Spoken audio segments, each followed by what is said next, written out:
પ્રિયજનો, દરેક વ્યક્તિનો એક આશ્રય હોવો જોઈએ. જેના જીવનમાં પ્રભુનો આશ્રય છે, ભગવાન એને ટેડી લે છે. પછી એના જીવનના અંદર આવતા જેટલા પણ ઉતાર ચઢાવ હોય છે એમાં ઈશ્વરના સાથે રહે છે, પણ એ આપણને દેખાતો નથી. એના ઘણા બધા દુઃખોને એક નાના કરી નાખે છે, પણ એને અનુભવાતા નથી. એક વાર એક ગાય અને સિંહ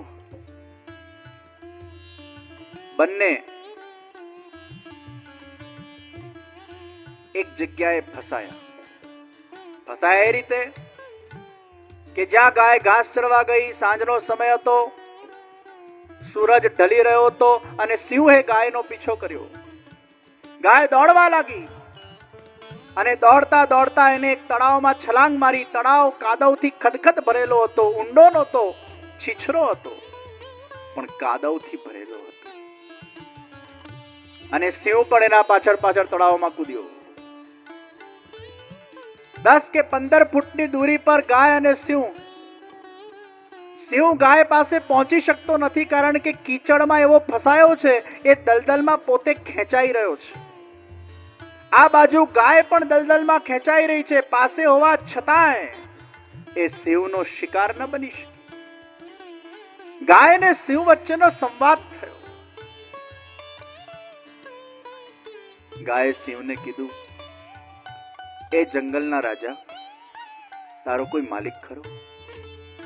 સિંહ કહેવા લાગ્યો, મારો કોઈ ક્યાંથી માલિક હોય? હું પોતે રાજા છું, રાજાનો કોઈ રાજા હોય?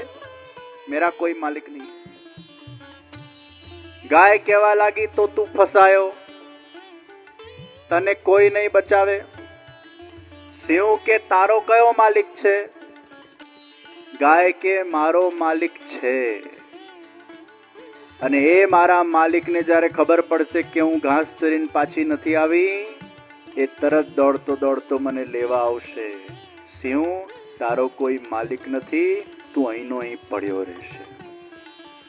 તારા પાસે આટલી શક્તિ છે તો પણ તારા શક્તિનો અહીંયા કીચડમાં કઈ જ ઉપયોગ થઈ શકતો નથી. શક્તિ હોવા છતાંય તું ફસાયેલો છે. અને જોત જોતામાં માલિક આવ્યો અને માલિકે પોતાની ગાયને બચાવી લીધી અને બંને લોકો નીકળી ગયા. સિંહ ત્યાં ને ત્યાં કાદવમાં પછડાઈને ધીરે ધીરે મોતના ઘાટે ઉતરી ગયો. આ આખા દૃષ્ટાંતમાં સિંહ એ અહંકારી મન છે.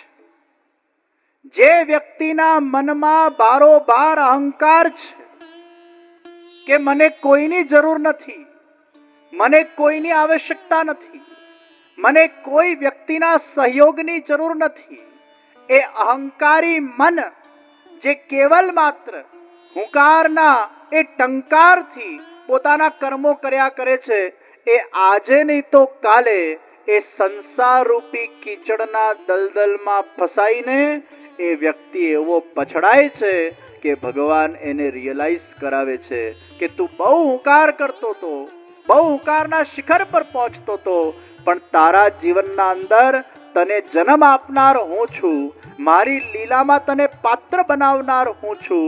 અને જો તું મારો જ આભાર માનવાનો ભૂલી જાય, તું મને જ જો ભૂલી જશે, મારું વિસ્મરણ થઈ જશે, તો આ સંસારના કીચડમાં એક ને એક દિવસ તું જ ધ્વંસ થઈ જશે.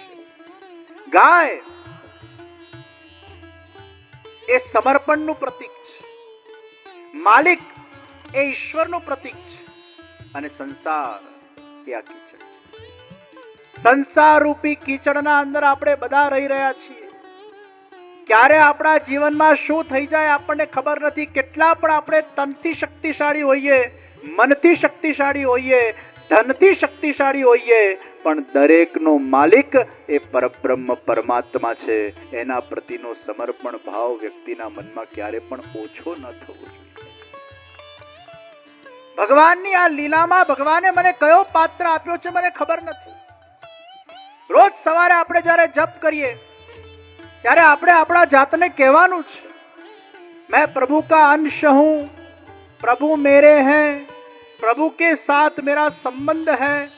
प्रभु જે રીતે મને પ્રેરણા આપે છે એ રીતે મારા જીવનમાં હું કર્મ કરું છું. આ આખા દાડાના અંદર જે કાંઈ પણ થશે કે થવાનું છે એ મારા ઈશ્વર દ્વારા જ નિર્મિત વિષય છે. હું તો ભગવાનની એક કઠપુતળી છું. મારા દરેક પ્રવચનની કથામાં હું હંમેશા કહેતો હોઉં, હમ કોણ હૈ? હમ ભગવાન કી કઠપુતળી. તમારા અંદર જે રુચિ પ્રગટ થઈ, ઈચ્છા પ્રગટ થઈ, આ બધું ભગવાન જ પ્રગટ કરે છે. કોઈ માનવ સેવા કરે, કોઈ ભગવાનની સેવા કરે, કોઈ રાષ્ટ્રની સેવા કરે, જેના દ્વારા ભગવાન જે કરાવવા માંગે છે એને એ જ ગંતવ્ય આપે છે, એને એવી રુચિ આપે છે, એને એવા સંજોગ આપે છે, એને એવું સંગ આપે છે, અને એના માધ્યમથી ભગવાન એના પાસે ભગવાન જે ધારે છે એ કરાવડાવવા માંગે છે. જે ભગવાનની ભક્તિમાં લીન થયો છે એને એવું કહેવાની જરૂર નથી કે તારે માનવ સેવા કરવી જોઈએ. આ શું ભગવાનની 56 ભોગો કરે છે, ભગવાનના અન્નકૂટો કરે છે, ભગવાનને સામગ્રીઓ ધરે છે, ભગવાનને આ બધું કરે છે. જે માનવ સેવા કરે છે, જેનું ચિત્ત ભગવાનમાં લાગતું નથી, એને આપણે એવું કહેવાની જરૂર નથી કે તું શું આખો દિવસ માનવ સેવા કર્યા કરે છે, થોડું ભગવાનનું નામ તો જપ. આ વિશ્વમાં ભગવાને દરેક વ્યક્તિને બેલેન્સ કરીને ગોઠવેલા છે. કોઈના દ્વારા ભગવાન માનવ સેવા કરાવે, કોઈના દ્વારા ભગવાન કથા કરાવે, કોઈના દ્વારા ભગવાન મંદિરો બંધાવે, કોઈના દ્વારા ભગવાન 56 ભોગો કરાવે, કોઈના દ્વારા ભગવાન આવા સમારંભો કરાવે, કોઈના દ્વારા ભગવાન રાષ્ટ્રની સેવા કરાવે, કોઈકના દ્વારા ભગવાન એ વ્યાપારમાં ઉન્નતિ કરાવે. એનું ચિત્ત વ્યાપારમાં જ લાગતું હોય, પણ આપણે એવો વિચાર કરવાનો કે આ માણસ આટલો બધો વ્યાપાર કરે છે, આટલી મોટી ઇન્ડસ્ટ્રી લઈને બેઠો છે, હજારો એમ્પ્લોય એના ત્યાં કામ કરે છે, હજારો લોકોની એ રોજીરોટી આપે છે, તો હજારો લોકોને રોજીરોટી આપવા માટે ભગવાને એની બુદ્ધિ ખાલી વ્યાપારમાં જ લગાડેલી છે, અને એમાં એ ગંતવ્યમાં આગળ વધી રહ્યો છે. દરેક વ્યક્તિનું ક્ષેત્ર એ પહેલાથી પ્રીડિફાઇન છે. એટલે જ્યારે કોઈ વ્યક્તિ લગનથી, દિલથી પોતાના કર્મમાં કે પોતાની ભક્તિના અંદર જોતરાઈ જતો હોય, એને નશો થઈ જાય, એ જે કરી રહ્યો છે એમાં એવો ખોવાઈ જાય કે એને એના સિવાય કંઈ દેખાય જ નહીં, ત્યારે સમજી લેવું ભગવાને એનું નિર્માણ એ કેવલ માત્ર એ જે કરી રહ્યો છે એ કરવા માટે કર્યું છે. જેની જે રીતે રુચિ છે એ પ્રમાણે વ્યક્તિ આગળ વધે. તો ભગવાનના દિવ્ય 56 ભોગો ભાવથી ને પ્રેમથી આપણે યોજીએ છીએ. એનો પ્રસાદ વૈષ્ણવને પ્રાપ્ત થાય છે. ભગવાનને અરોગાવાનો ભાવ છે ને પછી પ્રસાદ વૈષ્ણવો સુધી એ પહોંચે અને સર્વને એ ભગવાનનું કણિકા પ્રાપ્ત થાય. એ દ્રષ્ટિકોણથી ઠાકોરજીના એ સુંદર લીલાઓને કેન્દ્રમાં રાખીને અલગ અલગ મનોરથોનું પુષ્ટિ માર્ગીય હવેલીના અંદર આયોજન કરવામાં આવે છે. દર્શન કરીને આપણે ધન્ય થઈએ છીએ. દર્શન કરતા કરતા ભગવાન સાથે આપણું જોડાણ હજી મજબૂત થાય છે. પ્રિયજનો, જીવનમાં શાંતિ એ ભક્તિથી જ મળશે. જીવનમાં શાંતિ એ સત્સંગથી જ મળશે. જીવનમાં શાંતિ એ સાધનાથી ને સ્મરણથી જ મળશે. જીવનમાં શાંતિ એ કેવલ કૃષ્ણ જ આપી શકશે. તમે જેટલા કૃષ્ણથી જોડાશો, નિષ્કામ ભાવે જોડાશો, નિષ્કામ એનું નામ જપશો, નિષ્કામ એનું સ્મરણ કરશો, નિષ્કામ એની ભક્તિ કરશો, ક્યાંક ને ક્યાંક જીવનમાં એક કૃષ્ણ તમને એની સાક્ષાત અનુભૂતિ કરાવશે, અને એ અનુભૂતિ પછી તમને એવું થશે કે ના, આ કૃષ્ણ સાક્ષાત બિરાજમાન થઈને એ મારી ભક્તિને સ્વીકાર કરી રહ્યો છે. ઘણા બધા વૈષ્ણવોને આજે ઠાકોરજીના પોતપોતાના ઘરે સ્વાનુભવ થાય છે. ઘણા બધા વૈષ્ણવને આજે ઠાકોરજી હસતા દેખાય, કોઈ વાર મૂડ ઓફ થયેલા દેખાય, કોઈક વાર ભગવાન કોઈકના માધ્યમથી એને પોતાની અનુભૂતિ કરાવે, કોઈક વાર ભગવાન એને સાક્ષાત્કાર કરાવે. આવા અલગ અલગ ભક્તોને અલગ અલગ અનુભવો ભક્તિ માર્ગના અંદર ક્યાંક ને ક્યાંક થાય જ છે. અને એને આપણે ક્યારે પણ નકારી શકતા નથી.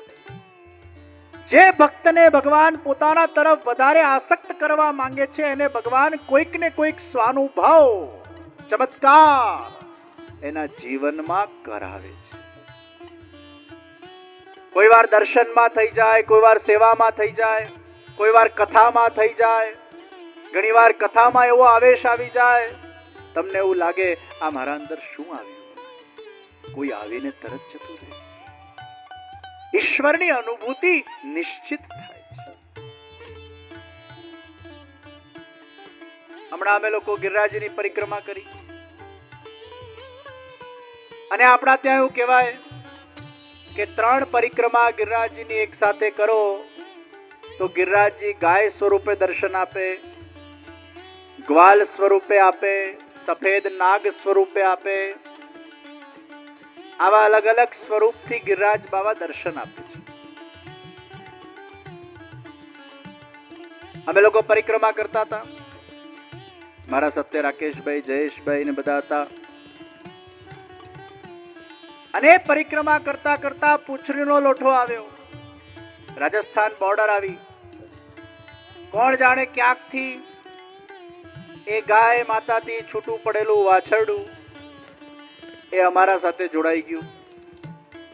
પહેલા તો લાગ્યું કદાચ આ 2-4 મિનિટ ચાલીને આમ તેમ ફંટાઈ જશે, જતું રહેશે.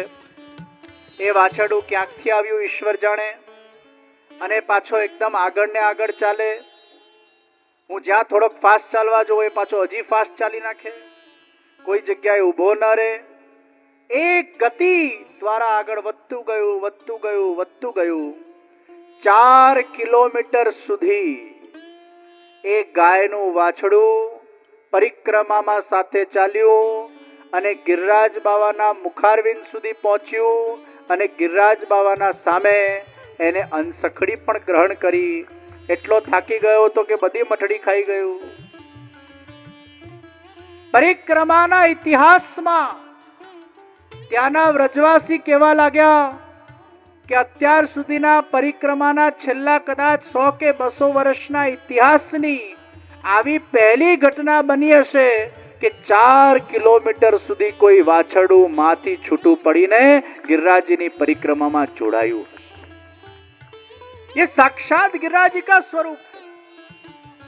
तो आवा जारे इंसिडेंट्स, आवा जारे अनुभव આપણા જીવનના અંદર થવા લાગે એટલે ક્યાંક ઠાકોરજી આપણા સાથે છે, આપણા પાસે છે, આપણી ભક્તિને, આપણી સેવાને હંમેશા સ્વીકારી રહ્યા છે. એવી અનુભૂતિઓ ભગવાન કોઈને કોઈ સ્વરૂપે આપણા જીવનમાં કરાવતા હોય છે. તો ભગવાનની નિષ્કામ ભક્તિ આપણે ભગવાનના વધુ ને વધુ નજીક જઈએ છીએ. અને એટલે જો ઘણી વાર કહું છું, ઈચ્છા પૂર્તિ કરવા માટે ભક્તિ નથી, ભગવાનથી નજીક જવા માટે ભક્તિ છે. ભક્તિ કરવાથી ભગવાનના આપણે નજીક જઈએ. અને જેટલા ભગવાનના નજીક જશો એટલું જીવનમાં પ્રેમ, આનંદ અને શાંતિનો અનુભવ થવા લાગશે. એટલે જીવનમાં શાંતિ એ કેવલ આધ્યાત્મિકતાથી જ મળશે.